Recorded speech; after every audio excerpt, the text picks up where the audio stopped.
YouTube real quick. So if you own a Mac and you have Bootcamp installed and you try to restart into your macOS side of the operating system and you get this, here's what you're going to do. You're going to come down to Start.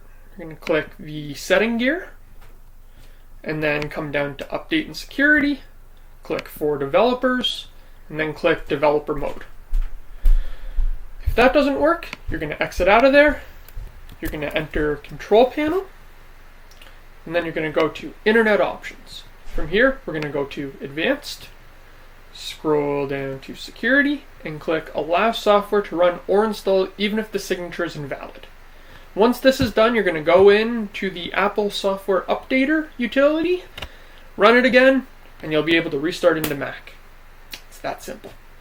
If this video helped you, make sure you've dropped a like, you've commented, and you've subscribed, and I will see you guys on the next one.